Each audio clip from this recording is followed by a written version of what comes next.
L'histoire de Joseph Steyp, peintre miniaturiste et collectionneur alsacien, aurait pu s'achever avec sa mort en 1966 et avec l'oubli rapide et profond qui s'empara aussitôt après elle de son destin et de son œuvre pour les recouvrir entièrement.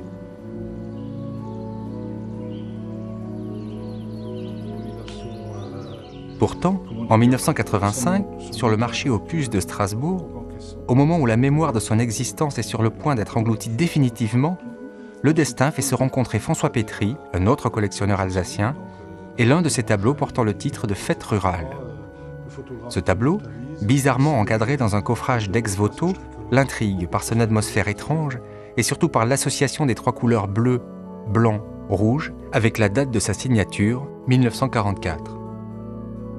Cette rencontre est le point de départ d'une enquête de 20 années qui est loin d'être achevée aujourd'hui. Avec des difficultés considérables, démesurées même si l'on considère qu'il s'agit d'un artiste contemporain, François Pétry va tenter de reconstituer l'itinéraire, le portrait et surtout l'œuvre étonnante de Joseph Steyp. C'est grâce à son enquête opiniâtre, acharnée, que la figure de ce peintre et de cet homme a ainsi été arrachée à la nuit de l'oubli et présentée aux hommes comme pour une seconde chance.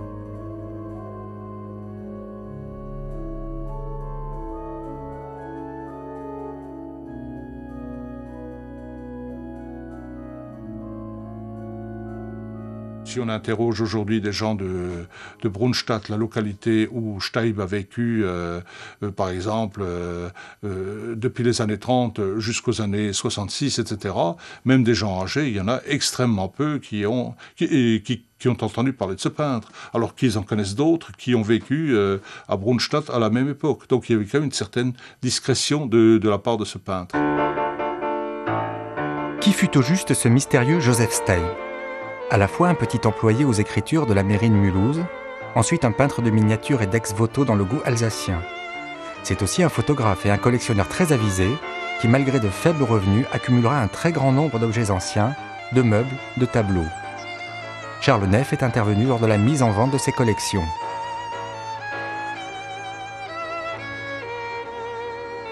Il avait des collections d'étain, d'armes, de tableaux, collection d'encadrement. Il peignait lui-même. Il avait des collections une multitude de collections. Il y avait, je ne sais pas, une trentaine ou une quarantaine d'embryons de collections dans cette maison-là. Et c'est un gars qui a collectionné selon des moyens très très faibles, qui procédait énormément par échange, et qui était réceptif à toute forme d'antiquité, en fait, toute forme d'ancienneté. Il achetait des antiquités ou des objets qu'il voulait garder, puis il disait « il faut pas rire, parce que dans quelques années, ça prendra de la valeur. Hein. » Il en était certain. Il ramassait tout. Hein. Les dates et les lieux de son existence sont peu nombreux. Il est né en 1898, dans un milieu modeste, et il a toujours vécu dans la banlieue de Mulhouse. L'Alsace est alors annexée par l'Allemagne depuis 1871. Il a 20 ans quand elle redevient française après la Grande Guerre. Il se marie avec Rosa en 1932. Lors de l'annexion nazie, il a 42 ans. Il réalise l'unique exposition de ses tableaux en 1945, cesse de peindre, puis meurt en 1966.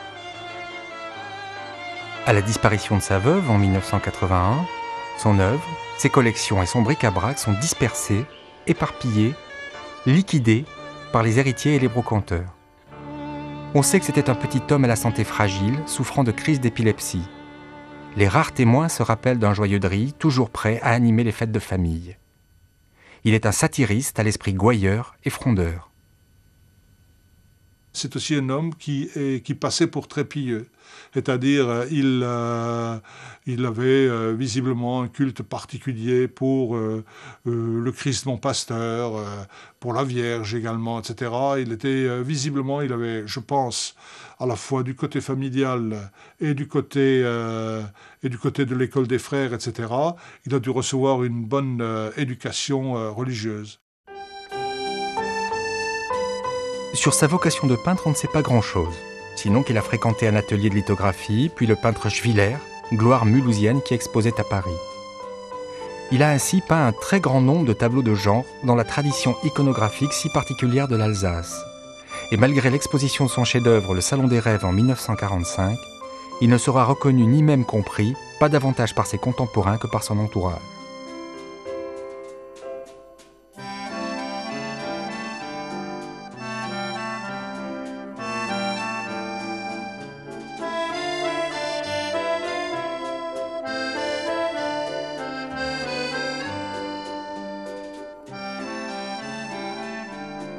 Il était considéré comme grand farfelu dans son entourage, grand farfelu pour être gentil. Hein. Il était considéré comme marginal. On ne le considérait pas comme un vrai peintre. On disait qu'il faisait, je ne vais pas dire barbouillage, mais on n'aimait pas trop. On le prenait, M. Steib, pour quelqu'un de farfelu, bizarre. De bizarre, alors qu'il était en avance sur nous qui étaient peut-être des paysans à côté de lui. Oui. Rien de bien remarquable assurément, ni beaucoup de matière à la postérité. S'il n'y avait ce que François Pétry va découvrir peu à peu, et avec un étonnement toujours croissant. Le formidable geste artistique et humain effectué par le petit homme solitaire entre 1939 et 1945, dans les heures les plus terribles de l'histoire humaine. À partir de 1940, en effet, si la France est occupée, l'Alsace, elle, est annexée par le Troisième Reich, ce qui signifie un régime encore plus sévère, un statut spécial, une éradication de toute trace de francophilie, une germanisation accélérée et surtout un quadrillage, une surveillance resserrée de la population par les structures nazies. Il semble toutefois que l'esprit frondeur et plutôt francophile des Mulhousiens ait mal supporté cette oppression. Joseph Steib, lui, s'engagera dans une voie singulière, une forme de résistance, si l'on veut, qui ne ressemble pas à grand-chose de connu.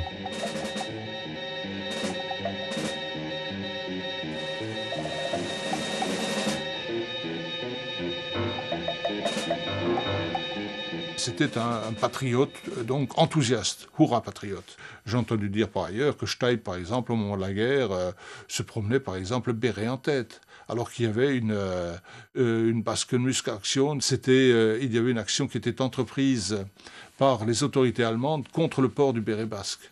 Dans les lycées, les collèges, etc., et contre les gens en général. C'est-à-dire, on peut imaginer que si quelqu'un se baladait avec un béret, il affichait effectivement sa francophilie.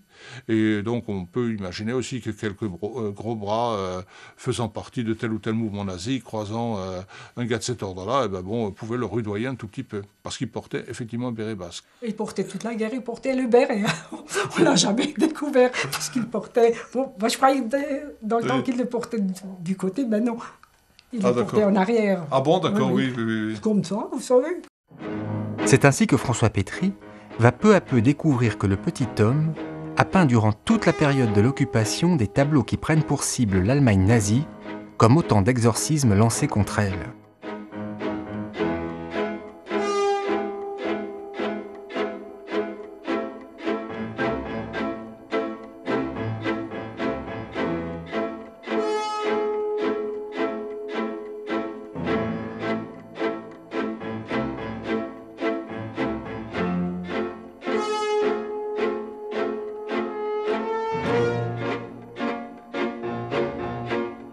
Au début des années 1990, François Pétry met la main sur un document très précieux, la mince plaquette qui accompagne une exposition tenue à Brunstatt en 1945 à l'occasion des Fêtes de la Libération. Ce carton, sous le titre de Salon des Rêves, délivre une liste de 57 tableaux, tous réalisés sous la botte allemande. Pour François Pétry, le programme est tracé. Il faut retrouver ces tableaux dont ne reste que le titre et reconstituer ce cycle qu'il pressent exceptionnel. À ce jour, à force de harceler les antiquaires et les brocanteurs, de tenailler les héritiers, de persécuter les archivistes, il est parvenu à retrouver un peu plus de la moitié des numéros de la liste. Il a trouvé moyen de faire venir donc aussi un critique, et il a eu effectivement une critique qui est extraordinaire. C'est-à-dire, il y a quelqu'un qui discute avec Joseph Steib, qui note effectivement les choses que Steib lui explique, etc. Après avoir terminé le tour de la salle, on reste confus et ensorcelé en même temps des visions et des rêves de cette peinture originale. Steib lui-même définit son exposition « Le Salon des Rêves ». Oui, ce sont les rêves d'un Alsacien au cœur bien français qui rêve de la libération de son pays et du châtiment de ses oppresseurs et tortionnaires qui l'accablent de ses haines et de ses malédictions. C'est ainsi qu'un peintre alsacien a fait de jour en jour dans son atelier du faubourg de Mulhouse une résistance acharnée contre le système hitlérien et a soutenu dans leur espérance tous ceux qui secrètement venaient admirer dans les mêmes sentiments patriotiques ses tableaux et ses miniatures. Une seule visite inopportune, une seule dénonciation, et il aurait fait connaissance avec Schirmeck. On sait que la haine de la Gestapo s'acharnait particulièrement contre les gens de la plume, de la scène et de la toile. Il y a quand même un ensemble qui est étonnant, qu'un peintre alsacien est fait au moment de la guerre. L'Alsace est annexée dans des conditions de contrôle absolument considérables. Toute la population est sans cesse embrigadée, etc. Et voilà un peintre qui fait une œuvre anti-hitlérienne tout à fait étonnante, qui mène sa guerre privée contre Hitler. Il réalise des toiles qui sont autant de bombes à retardement et qui auraient causé sa mise à mort immédiate ou au moins son internement au camp de Schirmeck si elles avaient été découvertes ou dénoncées chez lui. Il prend d'ailleurs assez peu de précautions pour s'en cacher, comme pour donner plus de force au défi mystique qu'il lance au Reich.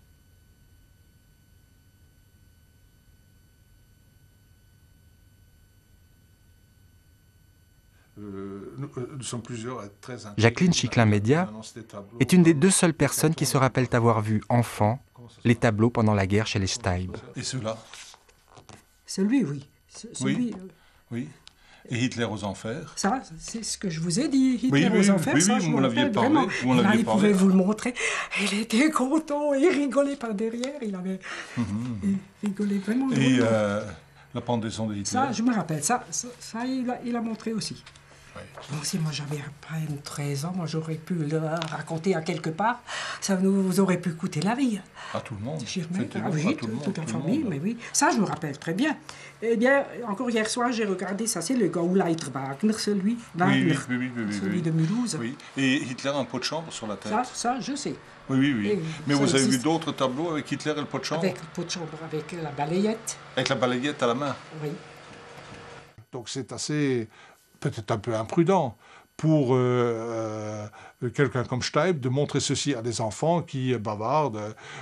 J'ai vu la tête de Hitler chez Joseph Steib, etc. C'est quelque chose. On sait quand même combien les enfants eux-mêmes, l'embrigadement général qui existe à ce moment-là. Et l'entendait aussi Steib. Steib avait mis au point une espèce de Notre Père anti-allemand qu'il récitait. Vater unser, der du bist, wirf den Hitler auf den Mist und den Göring noch dazu, dann hat Europa Ruhe. Gib uns zu essen, dann werden wir Frankreich vergessen. Gib uns auch Kohlen, sonst wird dich der Teufel holen. Ein Führer ohne Frau, ein Bauer ohne Sau, ein Metzger ohne Fleisch, das ist das Deutsche Reich. Amen.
Steib réalise donc des objets visuels dotés d'une puissance de destruction considérable, des objets d'art explosifs qui, par définition, ne peuvent trouver aucun spectateur, aucun acquéreur humain.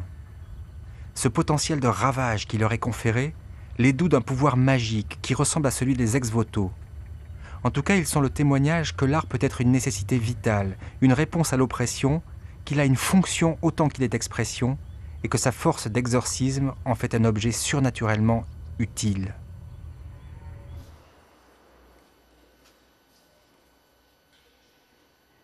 Il y a des ex-voto où on prie effectivement la divinité, etc., pour que quelque chose se passe, qui sont des ex-voto propitiatoires. D'autres formes d'ex-voto, mais moi je ne pense pas qu'ils existent chez Steib, et c'est les plus courants, c'est ceux qu'on peut voir, où il y en a 800 à Tierenbach, etc. C'est les gens qui ont échappé à un malheur et qui remercient de s'être tirés de cet accident de voiture, d'avoir échappé à une pile de bois qui tombait, ou même pour l'ex-voto que Steib a laissé là-bas, c'est-à-dire il y a eu le bombardement de Wittelsheim, il y a un pâté de maison qui a été détruit et les familles sont sauvées. Donc alors là, il y a un ex-voto de remerciement, un ex-voto gratulatoire. Il est exact que les travaux de Steib sont fondamentalement des ex-voto conjuratoires, c'est-à-dire où il s'en prend aux puissances supérieures pour faire réaliser quelque chose, mais plutôt quelque chose de l'ordre souvent du violent. Et alors là, dans la mesure où il intervient, il se conduit comme quelqu'un qui est missionné. Il est, d'une certaine manière, une espèce de chaman, de lien entre le reste de la population et les puissances supérieures. Donc, dès l'année 1933, effectivement, Hitler a cherché donc à extirper d'une certaine façon les croyances, en particulier chrétiennes. Et bon, les évêques se sont rendus compte assez vite. Ils ont commencé, d'ailleurs, évêques protestants comme finalement catholiques, etc., peut-être à une moindre vitesse, il y a quand même eu quelques compromissions, etc., ont commencé donc à réagir en disant que c'était inacceptable. Je trouve tout cet aspect prophétique, toute cette charge, cette peinture qui veut nuire aussi, qui veut nuire au nazisme. Et tout ça, je l'explique peut-être par l'intuition qu'il peut avoir, ou son côté peut-être un peu sorcier aussi qu'il peut avoir. Peut-être qu'il avait des antennes et qu'il s'en est servi pour écrire son histoire, et puis pour réécrire l'histoire finalement. Parmi ceux qui ont été retrouvés par François Pétry, il y a 3 sortes de tableaux. D'abord, ceux qui invoquent et annoncent par avance la libération de l'Alsace par les Alliés, comme pour la provoquer. Ils sont constellés de bleu, blanc, rouge. Leur rôle est de faire advenir de façon magique cette victoire.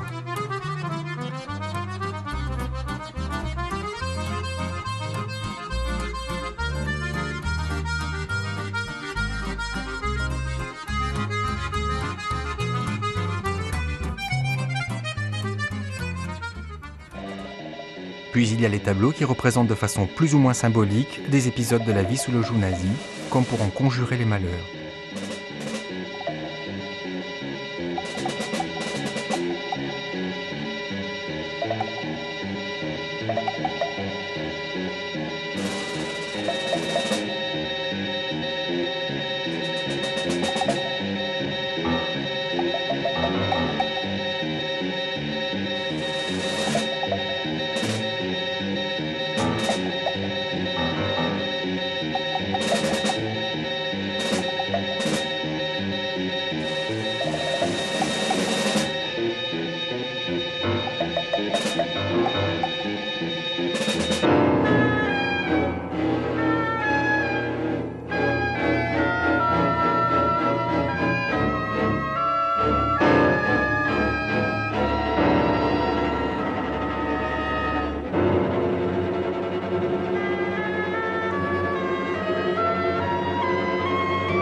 Enfin, ceux qui s'en prennent ouvertement à la figure de Hitler, ils ont une fonction d'exécration du tyran, de malédiction lancée sur lui.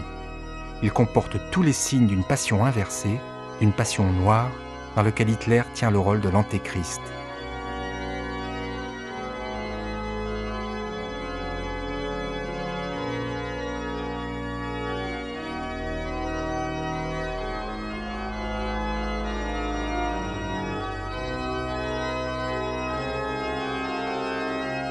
Dans ces tableaux, il y a énormément d'énergie et puis de charge, hein, et aussi dans les couleurs, quoi, avec des moyens pas conventionnels, quoi. C'est quelqu'un qui est très très loin de ce qu'on entend par la peinture, avec les canons de la beauté ou de la manière de peindre un peu officielle. Il y a aussi de la peinture dans la peinture, il y a des choses qui apparaissent, qui disparaissent, des formes qui ont plusieurs finalement vocations, qu'on reconnaît tantôt comme ici un pénis à la place du nez ou les cochons qui apparaissent.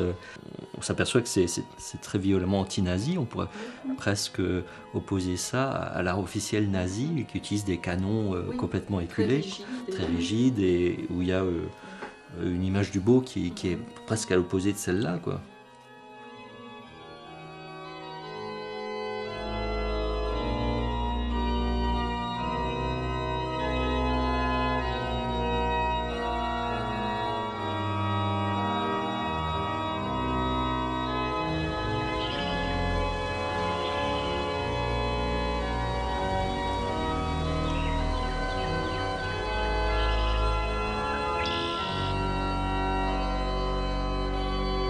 En 1945, l'exposition du Salon des Rêves ne soulève aucun intérêt notable.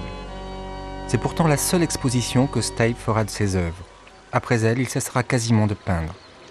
Jusqu'à sa mort en 1966, il conservera jalousement cet ensemble auquel il semble avoir particulièrement tenu. Il laisse une œuvre intimement nouée à l'histoire. Fut-il un grand peintre, un bon peintre, un peintre intéressant ? Peut-être pas si l'on tient compte des critères communément utilisés, et malgré les influences indéniables qui relativisent son côté naïf. Le grand dessinateur alsacien Tommy Ungerer a salué le tissu de références qui sont clairement lisibles dans son œuvre, de Bosch à Goya.